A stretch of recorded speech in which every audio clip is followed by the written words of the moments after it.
رہے گی تو پھر یاد رکھیں ہمارے پاس کچھ بھی نہیں رہے گا.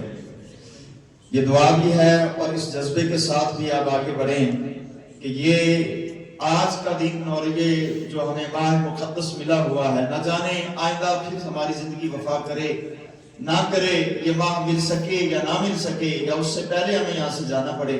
تو اس لیے اس ماہ کو گزاریں، لیکن اس طرح گزاریں، یہ سمجھ کر گزاریں کہ یہ ہماری زندگی کا آخری ماہ ہے.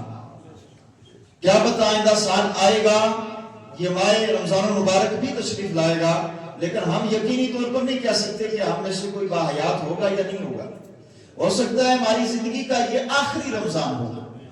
تو اس طرح پر گزاریں کہ جب یہ اللہ کی جانب سے برکتوں اور رحمتوں کی چادر اور اس کا سایہ لے کر یہاں پر پہنچ چکا ہے نا، اللہ کی طرف سے یہ عظیم سعادت لے کر ہمارے پاس پہنچا، تو یہ ذہن میں رکھ کر کریں کہ یہ ماہ مقدس ہمیں ملا ہے.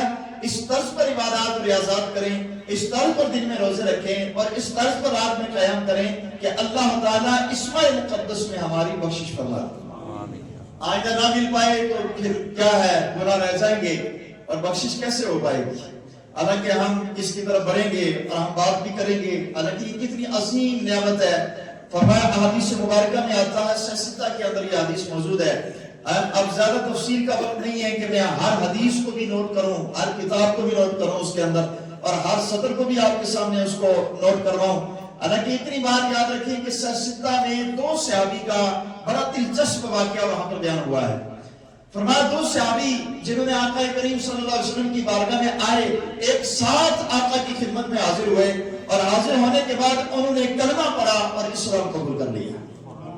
یعنی حضور کی بارگاہ میں پہنچے، کلمہ پڑھا اور اسلام قبول کر لیا. اور اسلام جب قبول کیا جاتا ہے تو فرمایا ہوتا کیا ہے، ان الاسلام یہدم ما قبلہ. فرمایا جب کوئی بندہ اسلام قبول کر لیتا ہے تو اسلام کی یہ حیثیت ہے کہ اللہ تعالیٰ اس کے سبب اس کے پہلے تمام گناہوں کو معاف فرما دیتا ہے. فرمایا اسلام قبول کیا تو پہلے سارے گناہ معاف ہو گئے، آپ آقا کی غلامی میں آ چکے. اور فرمایا کہ دونوں کے اندر کمپٹیشن چل گئی، شفقت چل گئی، مقابلہ چل گیا. دونوں اس میں لگ گئے کہ نمازیں زیادہ کس کی ہوں گی، روزے زیادہ کس کے ہوں گے، نیکیاں زیادہ کس کی ہوں گی، صدقات زیادہ کس کے ہوں گے، حج زیادہ کس کے ہوں گے، عمرے زیادہ کس کے ہوں گے، اور جہاد میں شرکت زیادہ کس کی ہوگی. فرمایا دونوں کا مقابلہ آپس میں شروع ہو گیا، اور دونوں صحابی کوشش کرتے کہ آپ، ایک صحابی کوشش کرتا کہ میں نماز ان سے پڑھ کر پڑھوں، دوسرا کہتا کہ میں روزہ ان سے پڑھ کر رکھوں، تیسرا کہتا کہ میں جہاد میں شرکت ان سے زیادہ کروں. فرمایا اس طرح بڑھ کر کرنا شروع کر دیا. لیکن ہوا یہ کہ دونوں صحابہ میں سے ایک صحابی جو ہر معاملے میں ان سے آگے تھے، یعنی نماز میں بھی آگے تھے، روزے میں بھی آگے تھے، زکوٰۃ میں آگے تھے، حج میں آگے تھے، جہاد میں آگے ہوئے، اور میدان کارزار میں پہنچے اور شہید ہو گئے. اور جب شہید ہو گئے تو یعنی شہادت کا رتبہ بھی اللہ نے انہیں عطا فرما دیا. یعنی نماز میں بھی آگے تھے، حج میں بھی آگے تھے، زکوٰۃ میں بھی آگے تھے، روزے میں بھی آگے تھے، اپنے دوسرے ساتھی سے آگے تھے. لیکن اس سے اوپر سونے پر سہاگا یہ ہوا کہ اللہ تعالیٰ نے انہیں شہادت کی موت بھی عطا فرما دی. یعنی وہ شہید ہو گئے اور وہ چلے گئے، اور دوسرے والے جو تھے ان کے شہید ہونے کے بعد 1 سال تک باقی رہے. یعنی 1 سال تک انہیں زندگی ملی. 1 سال کے بعد وہ بھی انتقال کر گئے، اور یہ جب انتقال کر گئے اور فرمایا جب یہ ان دونوں کا انتقال ہو گیا تو اب حضرت کعب رضی اللہ تعالیٰ عنہ فرمایا انہیں خواب آتی ہے، اور یہ خواب میں دیکھتے ہیں کہ ایک بات میدان حشر سجا ہوا ہے، اور اس کے بعد دونوں وہاں پر حاضر ہوتے ہیں اور دونوں کا حساب کتاب ہوتا ہے. حساب کتاب ہونے کے بعد دونوں کو کہا جاتا ہے جائیں آپ جنت پہ چلے جائیں. اور فرمایا جب جنت کے دروازے پر دونوں پہنچتے ہیں اور جنت کا مالک جو سامنے آتا ہے اور وہ آ کر اس سے کہتا ہے، یعنی جو پہلے گیا، جو حج میں بھی آگے تھا، آج نیکی میں آگے تھا، ان سے سبقت لے جانے والا تھا، اور فرمایا شہید بھی ہوا ہے، لیکن وہ بھی کھڑا ہے اور ان کا دوسرا ساتھی بھی کھڑا ہے. لیکن اب مالک کے جنت کہتے ہیں دوسرے والے ساتھی سے کہ ہاں پہلے تم داخل ہو اور بعد میں یہ داخل ہوں گے. اور فرمایا جب یہ بات کہی گئی اور وہ خواب میں دیکھ رہے ہیں اور دیکھا تو تعجب ہوا، انہوں نے اپنے ساتھیوں کو خواب سنائی، حضور کے دیگر صحابہ کو خواب سنائی، اور صحابہ نے بھی سنی تو تعجب ہوا کہ یہ کیسے ہو سکتا ہے جب حج میں وہ آگے ہیں، نماز میں وہ آگے ہیں، زکوٰۃ میں وہ آگے ہیں، صدقات میں وہ آگے ہیں، تو پھر جنت میں انہیں آگے جانا چاہیے تھا. آخر کیا وجہ ہے کہ وہ آگے نہیں گئے ہیں؟ اور جو 1 سال بعد جنہوں نے وفات